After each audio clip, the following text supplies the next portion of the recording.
respected the Nagaland State Prabhari and in charge, Shri Nalin Kohli ji, who is also the National Spokesperson of the BJP party, Sapralonika, the media cell in charge and convener of BJP Nagaland, my elder brother and a great friend, Shri Kekaho, the former member of the Legislative Assembly. I start this press conference today evening here at Niathu by welcoming Shri Kekaho, a very eminent leader and a politician of repute who has just agreed to join the Bharatiya Janata Party Nagaland State. Sir, we welcome you to join the world's largest party under the dynamic and visionary and humble leadership of Shri Narendra Modi ji, the world's most loved Prime Minister, and also Shri JP Nadda ji, the National President of BJP party. I welcome all the press and media fraternity from Nagaland and from the mainland to this press conference. I hope for all those that have come from different states and from the mainland are happy to be in Nagaland at the 2023 elections of the Nagaland State Assembly to the 14th Legislative Assembly. I would like to give the time to the National Spokesperson and the BJP Nagaland in charge, Shri Nalin Kohli ji, for the rest of the time. Thank you. Thank you. Warm welcome to all our friends from the media community. And as our state president and very popular and dynamic leader, Mr. Temjen Imna Along said, it is a happy occasion for us that we are welcoming into the party a very dynamic leader from Nagaland, Mr. Kekaho, former legislator and one I think the people of Dimapur know well for the strong work that he did in the interest of his responsibility. He has been a student leader of repute, and we are happy that he expressed his desire to join the BJP, join Prime Minister Modi's mission of Sabka Saath, Sabka Vikas, Sabka Vishwas, Sabka Prayas. So it's a happy occasion for us. As far as the Bharatiya Janata Party is concerned, we believe now the real election process is going to start in Nagaland. Yesterday, the withdrawals got over. Our former MLA of the last assembly and candidate this time in Akuluto, Zuneboto district, Mr. Kazeto Kinimi, has become the first MLA of the state, having been declared winner uncontested. For the balance 59 seats, we are in alliance with the NDPP. As you are aware, 40 seats they are contesting, 20 the BJP was, like in 2018. Now they will be contesting 40 and we will be contesting the balance 90. We believe, given the affection and work and developmental projects that the central government has done for Nagaland in these last 5 years under the visionary leadership of Prime Minister Modi, and the good work that our coalition government has done in Nagaland under Chief Minister Rio, and our Deputy Chief Minister, Mr. Patton, other ministers, the people of Nagaland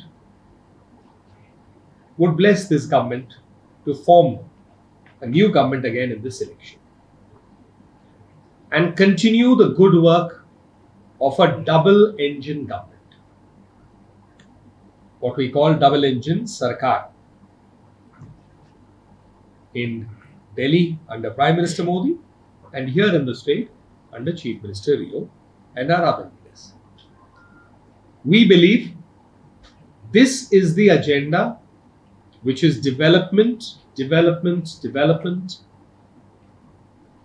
that has resulted in the people of India and of different states to bless the BJP to come in government at the center in different states. And we believe the same would be in the case of Nagaland when the results come in the first week of March. And we hope we will continue the good work, take it further. Obviously, as a political party, we will, in the next few weeks, inform the people through the media and otherwise our agenda, our promises, our vision. A galaxy of leaders have been requested to come and campaign for the party, for the government, and for the party and our candidates here. We have requested Honorable Prime Minister Narendra Modi ji, Honorable Home Minister Amit Shah ji, that is in the government, among other ministers. We have requested, of course, our party president JP Nadda ji, other eminent people from the party, to give us dates and consider campaigning in different parts of the state for different candidates. As and when those schedules start firming up, we will share those also through my party colleagues in the BJP Nagaland unit. They will inform you, sometimes through press conferences when we have the opportunity to meet. And we hope we will have the occasion for some requests to travel with the leaders or be at the places where they are campaigning, so that that message can be carried further through the media to more number of people. So thank you for being here today. We thought that party president and we, that when the decision was taken to welcome Mr. K. Kaho, it gives us also an opportunity to meet with you. And if you have any questions, we'll be happy to answer them. Thank you. There was a report in the news yesterday that Assam Chief Minister Himanta Biswa Sarma rushed to Nagaland. What went on? What was it about? Dr. Himanta Biswa Sarma is not only our Honorable Chief Minister of Assam, but he is Chairman of NEDA, someone who enjoys a very good working relationship with and a personal relationship with so many leaders in the Northeast. He is NEDA Chairman and Chief Minister Rio, and they share a warm relationship, one of mutual respect. And we are in coalition, lest there should be no confusion being sowed by the political opponents of this alliance, which we believe is a formidable alliance to come back to power again with the blessings of the people of Nagaland. We came and discussed various issues related to campaign, ideas about what all we could do. And it was a very, very warm and positive meeting. And I can say it for the record because both Imna Along, our party president, and I were also part of those discussions. And contrary to what is being built, that there is a crisis or there is any kind of negativity, I would reject that completely. The alliance is strong. The alliance was always strong. It was clear that we would contest the election in an alliance in a 40-20 ratio announced way back in July 2022. Of course, as a party which has done enormous work on the ground level, and given the positive mood in the state, we had a very large number of intending and aspiring candidates. That is natural. But finally, when we are contesting 20 seats, 11 were repeat MLAs, which leaves us only 9 seats. Out of 9, 4 are seats we contested last time. So in effect, we had only 5 seats to consider for giving to other candidates who would be fresh candidates. Sources have claimed that National President JP is to visit the state on the 14th of February.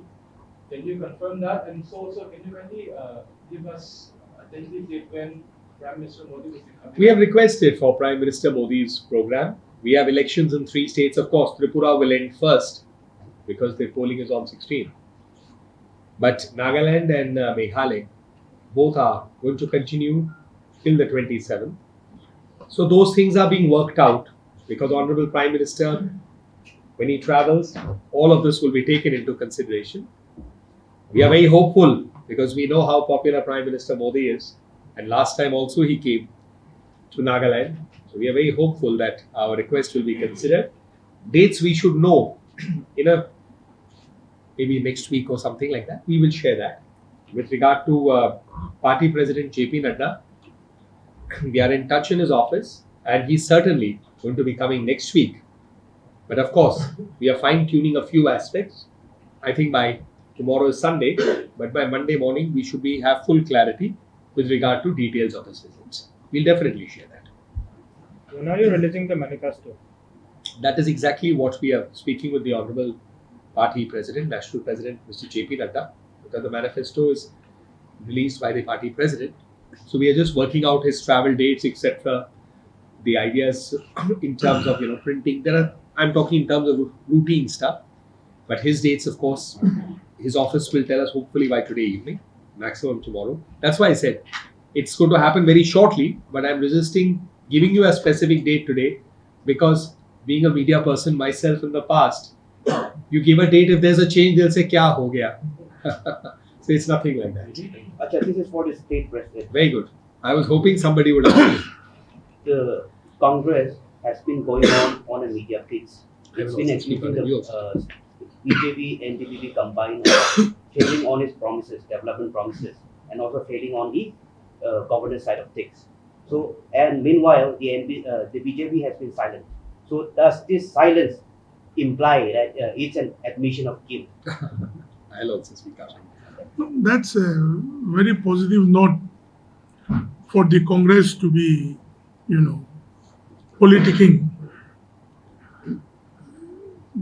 We respect the Congress party as a national party which has ruled the country for almost 60 years and also in Nagaland also for more than 20 years. Yes, but if they were to just criticize the PDA government for not delivering, the people of the state are to judge the amount of transformation that has happened in the state of Nagaland with regards to the infrastructure development, with regards to allowing transparency in governance, with regards to adopting NSSB for even providing jobs to the genuine candidates, and with regards to promoting every aspect in such a small state like Nagaland, where the revenue of the state is so small, is to be really appreciated by one and all. BJP is never silent. BJP party allows the works to happen. When PM Modi ji's programs are so popular all over the state, when PM Modi ji's tryst towards development of infrastructure in the state has built and is building the very infrastructure of roads, railways, even water resources, PhD, with regards to Eklavya model residential schools, with regards to every aspect, is in itself to speak. Why would the state BJP party would be, blowing the trumpet of what is already seen by people? Our alliance is true. The NDPP and the BJP alliance has always been strong. Obviously, you know that there are hiccups here and there sometimes. It's natural. But just to criticize, you can just see the 5 years of the PDA government, which is historic in terms of Nagaland politics. Pre-poll alliance has never happened. It was the first time. We have given stability to the people of Nagaland by being a stable alliance for 5 years. We have allowed governance to happen.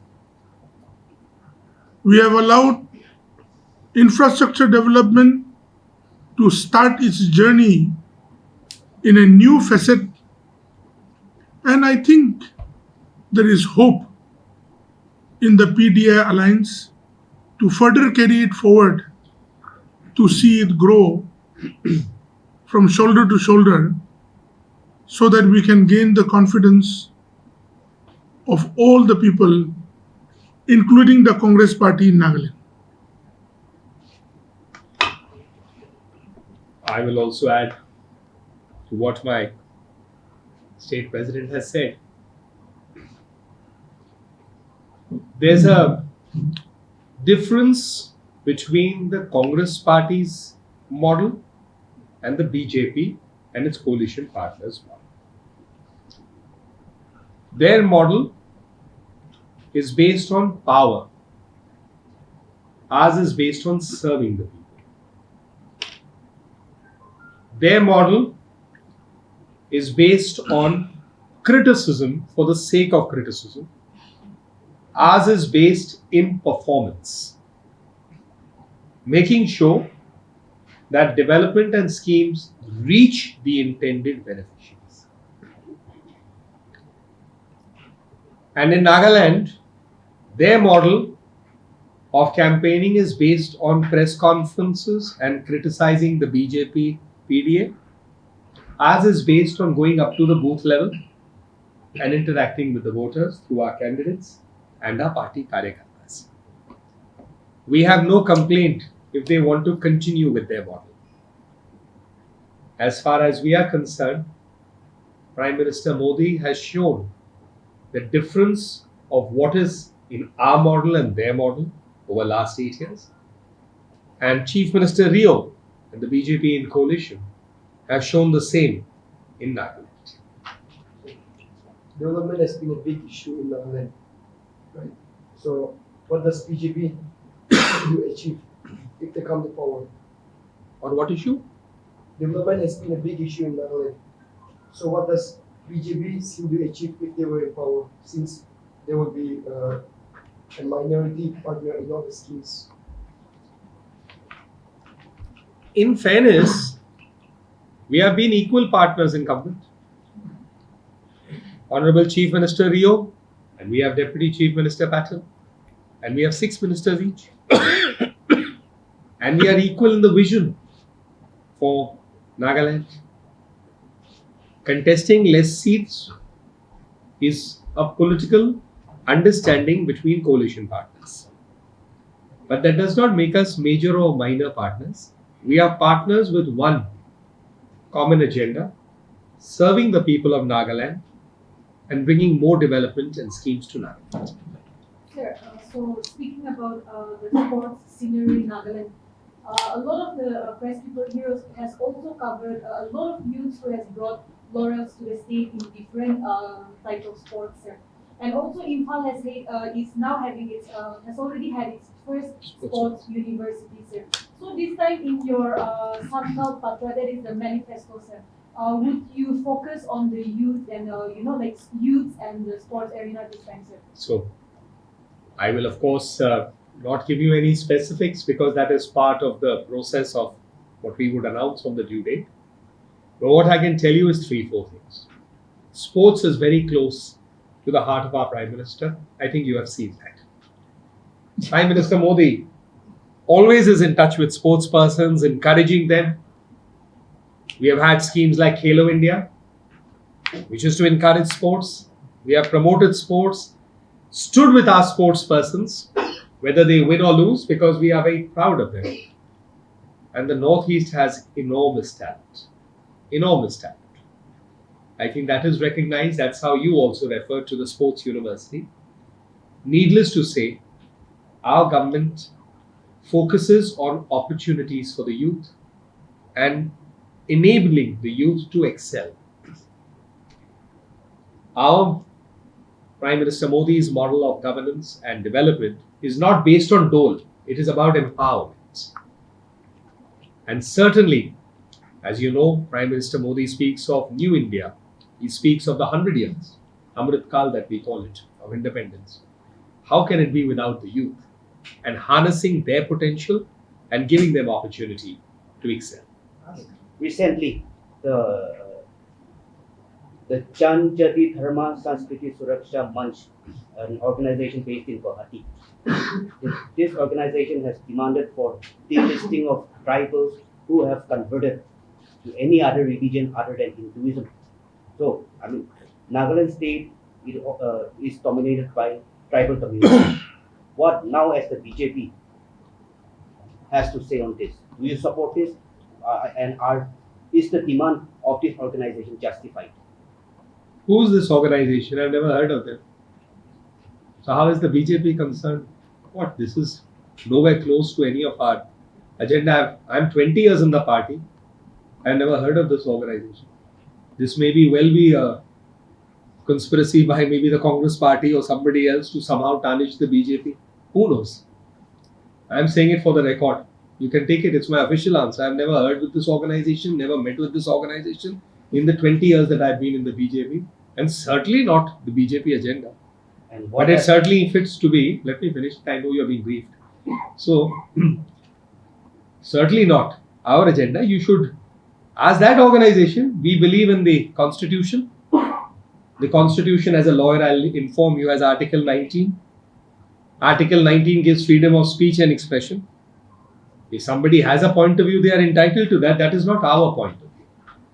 Has the state president anything to say on that? Sure, my state president must say on that. I don't want to laugh at such kind of a situation where all the press are there. I was thinking about many other things actually.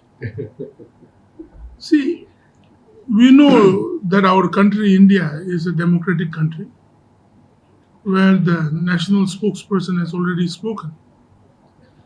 Just because somebody or a group of organization that is a name of a name that describes itself, correlates itself with Hindi, that doesn't mean that BJP party is responsible for it at all times. Just because somebody's name is Ram or Ramesh or Naidu or anybody by that name, that doesn't mean that it's BJP party. So if an organization so-called says that scheduled tribes should not be given to Christians or anybody, that doesn't mean that it has to be implemented or that has to be taken. A scheduled tribe is a scheduled tribe. A Janjati is a Janjati. It has got nothing to do with that. If someone wants to make a very populist remark out of some kind of his or their group of thoughts, that doesn't mean that it is practical here. So I think we need to be more practical in terms of who we are as a state of Nagaland under the Indian Union, and accept what is practical to us and dethrone all the propagandas. It is very worrisome to know that Meghalaya and Nagaland and Tripura elections are there, and especially Meghalaya and Nagaland being a Christian-dominated state, such kind of utterances are coming. I'm sure it is the propaganda of some vested interest political parties. So speaking about the 2018 manifesto, to what extent has it been successful? And also, will you still be featuring the Naga political issue in your third manifesto? You want to say something? Yes. On the manifesto, I told you I won't speak anything yet. With regard to the promises of the last manifesto, in every election, in every state, at the national level, we take very seriously our vision. Some of it is doable within a short period of time. Some of it is doable in a medium period of time. Some of it takes more time. But certainly, all of it is not going to take the pace of what the Congress party's pace is. I mean, 100 years for railways to come. Honorable Prime Minister was speaking in Shillong just in December. And Prime Minister Modi said something very important.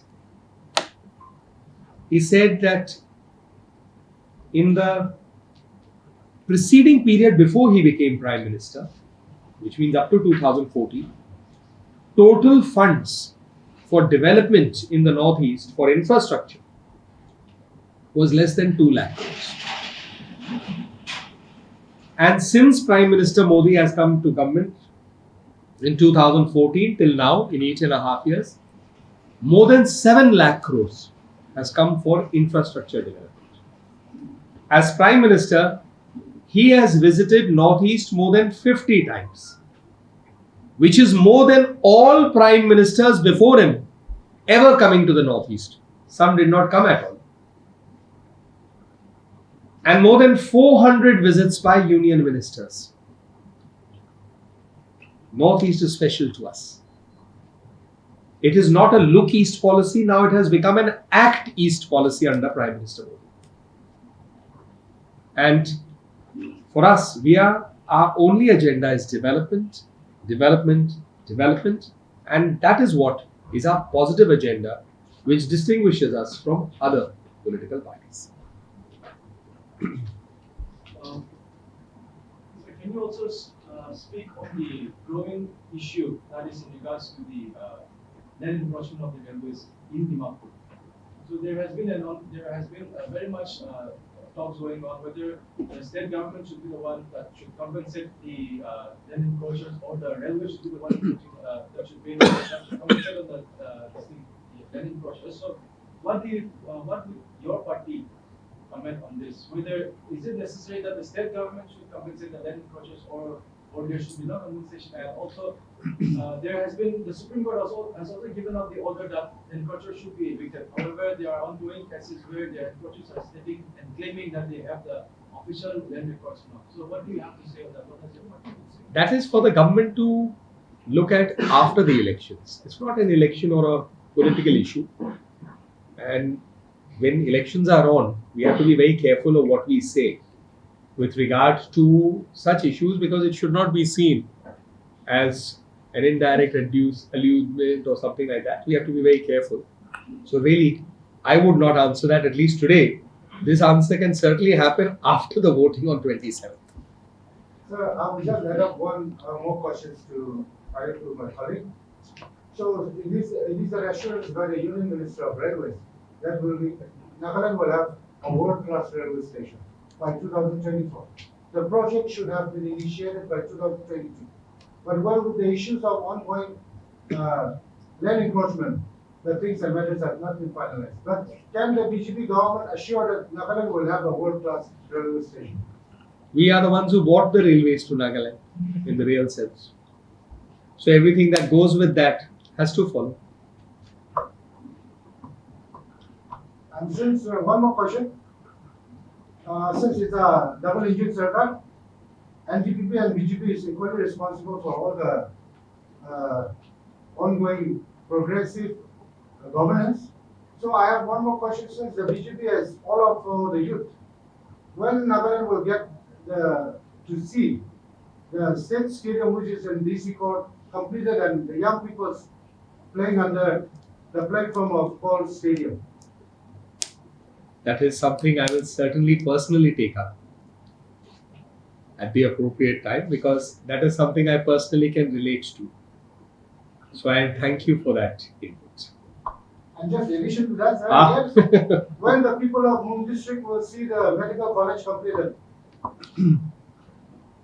I think you must bear in mind that these are core areas of commitments for the BJP in terms of health, farmers. Direct benefits have gone out. Ayushman Bharat, you are aware. In Nagaland also, many people have benefited out of it. And our government at the center has thought of these schemes to ensure that people get these benefits in the remotest part of the country and are not denied health benefits. There has been a very long period that the Northeast has not had even very basic requirements, infrastructure, roads, healthcare, and that's changing. And this is something that I can tell you without getting specific to A project or B project.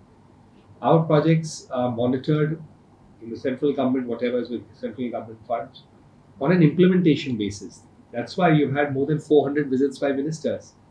It is only to see that the work which is in different states, in the different stages, picks up greater speed. Okay, anything else? Says regarding the Nagaland peace talk.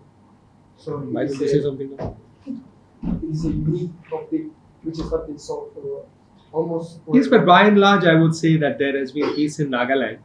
Of course, it's an ongoing process.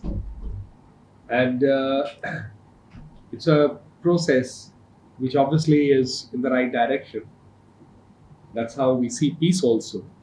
So we all are hopeful and working towards that objective, because that is something that everybody is committed to.